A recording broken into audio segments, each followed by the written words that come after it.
अध्याय 31। मूसा का उत्तराधिकारी।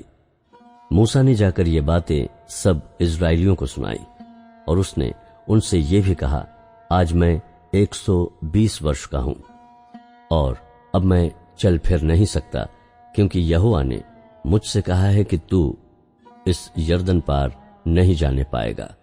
तेरे आगे पार जाने वाला तेरा परमेश्वर यहोवा ही है। वो उन जातियों को तेरे सामने से नष्ट करेगा और तू उनके देश का अधिकारी होगा। और यहोवा के वचन के अनुसार यहोशू तेरे आगे आगे पार जाएगा। और जिस प्रकार यहोवा ने एमोरियों के राजा सीहोन और ओग और उनके देश को नष्ट किया है, उसी प्रकार वो उन सब जातियों से भी करेगा। और जब यहोवा उनको तुमसे हरवा देगा, तब तुम उन सारी आज्ञाओं के अनुसार उनसे करना जो मैंने तुमको सुनाई है। तू हियाव बांध और दृढ़ हो, उनसे न डर और न भयभीत हो, क्योंकि तेरे संग चलने वाला तेरा परमेश्वर यहोवा है। वो तुझको धोखा न देगा और न छोड़ेगा। तब मूसा ने यहोशू को बुलाकर सब इस्राएलियों के सम्मुख कहा, तू हियाव बांध और दृढ़ हो जा, क्योंकि इन लोगों के संग उस देश में जिसे यहोवा ने इनके पूर्वजों से शपथ खाकर देने को कहा था, तू जाएगा और तू इनको उसका अधिकारी कर देगा। और तेरे आगे आगे चलने वाला यहोवा है, वो तेरे संग रहेगा और न तो तुझे धोखा देगा और न छोड़ देगा। इसलिए मत डर और तेरा मन कच्चा न हो। हर 7वें वर्ष व्यवस्था का पढ़ा जाना।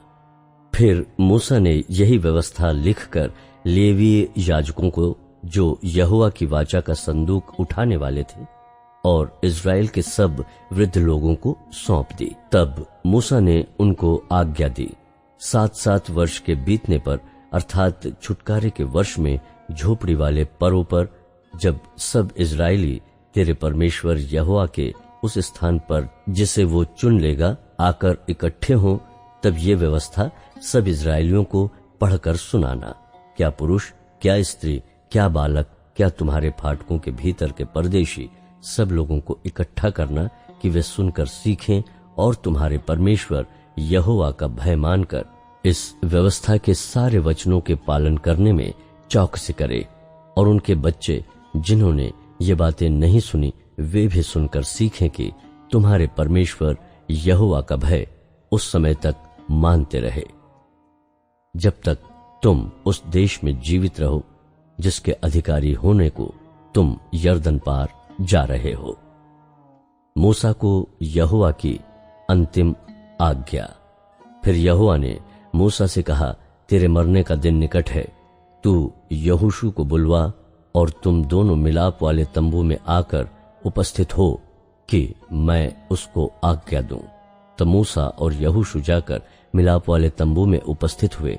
तब यहोवा ने उस तंबू में बादल के खंभे में होकर दर्शन दिया, और बादल का खंभा तंबू के द्वार पर ठहर गया।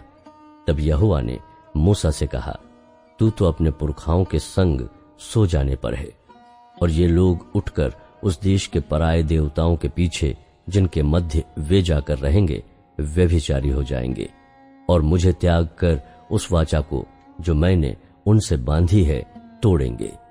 उस समय मेरा कोप इन पर भड़केगा, और मैं भी इन्हें त्याग कर इनसे अपना मुंह छिपा लूंगा, और ये आहार हो जाएंगे, और बहुत सी विपत्तियां और क्लेश इन पर आ पड़ेंगे, यहाँ तक कि ये उस समय कहेंगे, क्या ये विपत्तियां हम पर इस कारण तो नहीं आ पड़ी, क्योंकि हमारा परमेश्वर हमारे मध्य में नहीं रहा। उस समय मैं उन सब बुराइयों के कारण जो ये पराये देवताओं की ओर फिर कर करेंगे, निसंदेह उनसे अपना मुंह छिपा लूंगा। इसलिए अब तुम ये गीत लिख लो, और तू इसे इस्राएलियों को सिखाकर कंठस्थ करा देना, इसलिए कि ये गीत उनके विरुद्ध मेरा साक्षी ठहरे, जब मैं इनको उस देश में पहुंचाऊंगा जिसे देने की मैंने इनके पूर्वजों से शपथ खाई थी, और जिसमें दूध और मधु की धाराएं बहती हैं, और खाते खाते इनका पेट भर जाए और ये हृष्ट पुष्ट हो जाएंगे। तब ये पराये देवताओं की ओर फिरकर उनकी उपासना करने लगेंगे और मेरा तिरस्कार करके मेरी वाचा को तोड़ देंगे। वरन अभी भी जब मैं इन्हें उस देश में जिसके विषय मैंने शपथ खाई है पहुंचा नहीं चुका, मुझे मालूम है कि ये क्या क्या कल्पना कर रहे हैं। इसलिए जब बहुत सी विपत्तियां और क्लेश इन पर आ पड़ेंगे, तब ये गीत इन पर साक्षी देगा, क्योंकि इनकी संतान इसको कभी भी नहीं भूलेगी। तब मूसा ने उसी दिन ये गीत लिखकर इस्राएलियों को सिखाया और उसने नून के पुत्र यहोशू को यह आज्ञा दी, हियाव बांध और दृढ़ हो, क्योंकि इस्राएलियों को उस देश में जिसे उन्हें देने को मैंने उनसे शपथ खाई है तू पहुंचाएगा और मैं आप तेरे संग रहूंगा। जब मूसा इस व्यवस्था के वचन को आदि से अंत तक पुस्तक में लिख चुका, तब उसने यहोवा का संदूक उठाने वाले लेवियों को आज्ञा दी, व्यवस्था की इस पुस्तक को लेकर अपने परमेश्वर यहोवा की वाचा के संदूक के पास रख दो कि ये वहां तुझ पर साक्षी देती रहे, क्योंकि तेरा बलवा और हठ मुझे मालूम है। देखो, मेरे जीवित और संग रहते हुए भी तुम यहोवा से बलवा करते आए हो, फिर मेरे मरने के बाद भी क्यों न करोगे? तुम अपने गोत्रों के सब वृद्धों को और अपने सरदारों को मेरे पास इकट्ठा करो कि मैं उनको ये वचन सुनाकर उनके विरुद्ध आकाश और पृथ्वी दोनों को साक्षी बनाऊं, क्योंकि मुझे मालूम है कि मेरी मृत्यु के बाद तुम बिल्कुल बिगड़ जाओगे और जिस मार्ग में चलने की आज्ञा मैंने तुमको सुनाई है उसको भी तुम छोड़ दोगे, और अंत के दिनों में जब तुम वह काम करके जो यहोवा की दृष्टि में बुरा है, अपनी बनाई हुई वस्तुओं की पूजा करके उसको रिस दिलवाओगे, तब तुम पर विपत्ति आ पड़ेगी। अध्याय 32 मूसा का गीत। तब मूसा ने इस्राएल की सारी सभा को इस गीत के वचन आदि से अंत तक कह सुनाए। हे आकाश, कान लगा कि मैं बोलूं, और हे पृथ्वी, मेरे मुंह की बातें सुन। मेरा उपदेश मेह के समान बरसेगा और मेरी बातें ओस के समान टपकेगी, जैसे कि हरी घास पर झींसी और पौधों पर झाड़ियां। मैं तो यहोवा नाम का प्रचार करूंगा। तुम अपने परमेश्वर की महिमा को मानो। वो चट्टान है, उसका काम खरा है और उसकी सारी गति न्याय की है। वो सच्चा ईश्वर है, उसमें कुटिलता नहीं। वो धर्मी और सीधा है, परंतु इसी जाति के लोग टेढ़े मेढ़े और तिरछे हैं। ये बिगड़ गए हैं, ये उसके पुत्र नहीं, ये उनका कलंक है। हे मूढ़ और निर्बुद्धि लोगों, क्या तुम यहोवा को ये बदला देते हो? क्या वो तेरा पिता नहीं जिसने तुझको मोल लिया है? उसने तुझको बनाया और स्थिर भी किया है। प्राचीन काल के दिनों को स्मरण करो, पीढ़ी पीढ़ी के वर्षों को विचारो। अपने बाप से पूछो और वो तुमको बताएगा। अपने वृद्ध लोगों से प्रश्न करो और वे तुझसे कह देंगे। जब परम प्रधान ने एक एक जाति को निज निज भाग बांट दिया और आदमियों को अलग अलग बसाया, तब उसने देश देश के लोगों की सीमाएं इस्राएलियों की गिनती के अनुसार ठहराई, क्योंकि यहोवा का अंश उसकी प्रजा है, याकूब उसका नपा हुआ निज भाग है। उसने उसको जंगल में और सुनसान और गरजने वालों से भरी हुई मरुभूमि में पाया। उसने उसके चारों ओर रहकर उसकी रक्षा की और अपनी आंख की पुतली के समान उसकी सुधि रखी। जैसे उकाब अपने घोंसलों को हिला हिलाकर अपने बच्चों के ऊपर ऊपर मंडलाता है, वैसे ही उसने अपने पंख फैलाकर उसको अपने परों पर उठा लिया। यहोवा अकेला ही उसकी अगुवाई करता रहा और उसके संग कोई पराया देवता न था। उसने उसको पृथ्वी के ऊंचे ऊंचे स्थानों पर सवार कराया और उसको खेतों की उपज खिलाई। उसने उसे चट्टान में से मधु और चकमक की चट्टानों में से तेल चुसाया। गायों का दही और भेड़ बकरियों का दूध, मेमनों की चर्बी, बकरे और बाशान की जाति के मेढ़े और गेहूं का उत्तम से उत्तम आटा भी, और तू दाखरस का मधु पिया करता था। परंतु यशूरून मोटा होकर लात मारने लगा, तू मोटा और हृष्ट-पुष्ट हो गया और चर्बी से छा गया है। तब उसने अपने सृजनहार ईश्वर को तज दिया और अपने उद्धार मूल चट्टान को तुच्छ जाना। उन्होंने पराये देवताओं को मानकर उसमें जलन उपजाई और घृणित कर्म करके उसको रिस दिलाई। उन्होंने पिशाचों के लिए जो ईश्वर न थे बलि चढ़ाए और उनके लिए वे अनजाने देवता थे। वे तो नए नए देवता थे जो थोड़े ही दिन से प्रकट हुए थे और जिनसे उनके पुरखा कभी डरे नहीं। जिस चट्टान से तू उत्पन्न हुआ उसको तू भूल गया और ईश्वर जिससे तेरी उत्पत्ति हुई उसको भी तू भूल गया है। इन बातों को देखकर यहोवा ने उन्हें तुच्छ जाना, क्योंकि उसके बेटे बेटियों ने उसे रिस दिलाई थी।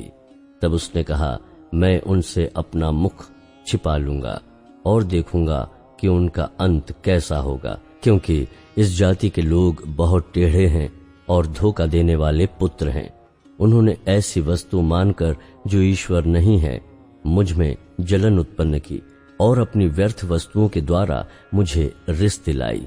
इसलिए मैं भी उनके द्वारा जो मेरी प्रजा नहीं है उनके मन में जलन उत्पन्न करूंगा और एक मूढ़ जाति के द्वारा उन्हें रिस दिलाऊंगा, क्योंकि मेरे कोप की आग भड़क उठी है जो पाताल की तह तक जलती जाएगी और पृथ्वी अपनी उपज समेत भस्म हो जाएगी और पहाड़ों की नींवों में भी आग लगा देगी।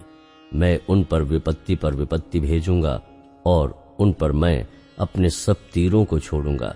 वे भूख से दुबले हो जाएंगे और अंगारों से और कठिन महारोगों से ग्रसित हो जाएंगे, और मैं उन पशुओं के दांत लंगवाऊंगा और धूलि पर रेंगने वाले सर्पों का विष छोड़ दूंगा।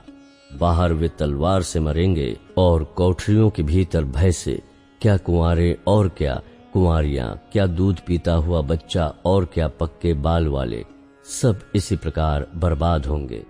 मैंने कहा था कि मैं उनको दूर दूर तक तितर बितर करूंगा और मनुष्यों में से उनका स्मरण तक मिटा डालूंगा, परंतु मुझे शत्रुओं की छेड़छाड़ का डर था। ऐसा न हो कि द्रोही उसको उल्टा समझकर ये कहने लगे, हम अपने ही बाहुबल से प्रबल हुए, और ये सब यहोवा से नहीं हुआ। ये जाति युक्तिहीन तो है और इनमें समझ है ही नहीं। भला होता कि ये बुद्धिमान होते कि इसको समझ लेते और अपने अंत का विचार करते। यदि उनकी चट्टान ही उनको न बेच देती और यहोवा उनको दूसरों के हाथ में न कर देता, तो ये कैसे हो सकता कि उनके 1000 का पीछा एक मनुष्य करता और उनके 10,000 को 2 मनुष्य भगा देते। क्योंकि जैसी हमारी चट्टान है वैसी उनकी चट्टान नहीं है, चाहे हमारे शत्रु ही क्यों ना न्यायी हो, क्योंकि उनकी दाखलता सदोम की दाखलता से निकली और अमोरा की दाख की बोरियों में की है। उनकी दाख विष भरी और उनके गुच्छे कड़वे हैं। उनका दाख मधु सांपों का सा विष और काले नागों का सा हलाहल है। क्या ये बात मेरे मन में संचित और मेरे भंडारों में मुहर बंद नहीं है? पलटा लेना और बदला देना मेरा ही काम है। ये उनके पांव फिसलने के समय प्रकट होगा, क्योंकि उनकी विपत्ति का दिन निकट है और जो दुख उन पर पड़ने वाला है वे शीघ्र आ रहे हैं। क्योंकि जब यहोवा देखेगा कि मेरी प्रजा की शक्ति जाती रही और क्या बंधुआ और क्या स्वाधीन, उनमें कोई बचा नहीं रहा, तब यहोवा अपने लोगों का न्याय करेगा और अपने दासों के विषय तरस खाएगा। तब वो कहेगा, उनके देवता कहाँ हैं, अर्थात वो चट्टान कहाँ जिस पर उनका भरोसा था, जो उनके बलिदानों की चर्बी खाते और उनके तपावनों का दाख मधु पीते थे। वे ही उठकर तुम्हारी सहायता करें और तुम्हारी आड़ हो। इसलिए अब तुम देख लो कि मैं ही वो हूँ और मेरे संग कोई देवता नहीं। मैं ही मार डालता और मैं जिलाता भी हूँ। मैं ही घायल करता और मैं ही चंगा भी करता हूँ, और मेरे हाथ से कोई नहीं छुड़ा सकता। क्योंकि मैं अपना हाथ स्वर्ग की ओर उठाकर कहता हूँ, क्योंकि मैं अनंत काल के लिए जीवित हूँ। इसलिए यदि मैं बिजली की तलवार पर सान धर कर झलकाऊं और न्याय अपने हाथ में ले लूं, तो अपने द्रोहियों से बदला लूंगा और अपने बैरियों को बदला दूंगा। मैं अपने तीरों को लहू से मतवाला करूंगा और मेरी तलवार मांस खाएगी। वो लहू मारे हुओं और बंदियों का और वो मांस शत्रुओं के लंबे बाल वाले प्रधानों का होगा। हे जाति जाति के लोगों, उसकी प्रजा के साथ आनंद मनाओ, क्योंकि वो अपने दासों के लहू का पलटा लेगा और अपने द्रोहियों को बदला देगा और अपने देश और अपनी प्रजा के पाप के लिए प्रायश्चित देगा। इस गीत के सब वचन मूसा ने नून के पुत्र होशे समेत आकर लोगों को सुनाए। मूसा के अंतिम निर्देश। जब मूसा ये सब वचन सब इजरायलियों से कह चुका, तब उसने उनसे कहा, जितनी बातें मैं आज तुमसे चिताकर कहता हूं, उन सब पर अपना अपना मन लगाओ और उनके अर्थात इस व्यवस्था की सारी बातों के मानने में चौकसी करने की आज्ञा अपने बच्चों को दो, क्योंकि ये तुम्हारे लिए व्यर्थ काम नहीं, परंतु तुम्हारा जीवन ही है। और ऐसा करने से उस देश में तुम्हारी आयु के दिन बहुत होंगे, जिसके अधिकारी होने को तुम यरदन पार जा रहे हो। फिर उसी दिन यहोवा ने मूसा से कहा, उस अबारीम पहाड़ की नबो नामक चोटी पर, जो मोआब देश में यरीहो के सामने है, चढ़कर कनान देश, जिसे मैं इजराइलियों की निज भूमि कर देता हूं, उसको देख ले। तब जैसे तेरा भाई हारून होर पहाड़ पर मरकर अपने लोगों में मिल गया, वैसा ही तू इस पहाड़ पर चढ़कर मर जाएगा और अपने लोगों में मिल जाएगा। इसका कारण यह है कि सीन जंगल में कादेश के मरीबा नामक सोते पर तुम दोनों ने मेरा अपराध किया, क्योंकि तुमने इजरायलियों के मध्य में मुझे पवित्र न ठहराया। इसलिए वो देश जो मैं इजरायलियों को देता हूं, तू अपने सामने देख लेगा, परंतु वहां जाने न पाएगा।